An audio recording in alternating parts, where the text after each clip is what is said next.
ছি ছি মৌ, তুমি শেখরকে দোষ দিও না।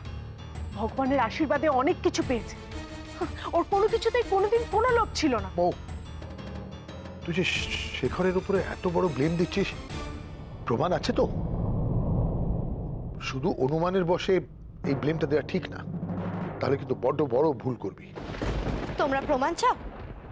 আমার কাছে সেই প্রমাণ আছে বাবা। আমি কোনো প্রমাণ চাই না। আমার গেয়ভূত কি করতে পারে কি না করতে পারে সেটা আমার খুব ভালো করে জানা আছে। তাই মৌয়ের এই নাটকটা আমি সহ্য করব না। তারাবণী, এরকম ভাবে মৌ আমায় ভুল বুঝবে সেটা আমি চাই না। আমি চাই ওর ভুলটা কাটুক।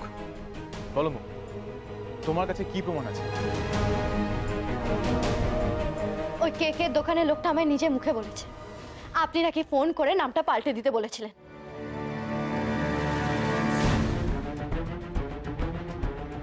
আমি বুঝতে পারছি না মৌ, তুই কেন এই লোকটাকে বিশ্বাস করছিস? ওর কথা বিশ্বাস করিস না। ও এমনিতে আমাকে থ্রেট করে গেছে। লজিকটা বোঝার চেষ্টা কর মৌ। ওর সম্বন্ধে খবর নিতে শেখর কিন্তু পুলিশ স্টেশন গেছিল। সেটা যদি ও জানতে পারে তাহলে তো ও শেখরের সাথে শত্রুতা করবে, এবং শত্রুতা করেও মিথ্যে কথাটা বলতে পারে। আমারও তাই মনে হচ্ছে। তাই ওই লোকটা আমার নামে মিথ্যা কথা বলছে।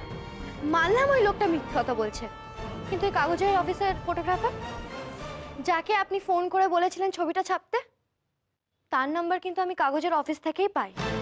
আর উনি আমাকে বলেছেন আপনি নাকি ইনসিস্ট করেছেন ছবিটা ছাপানোর জন্য।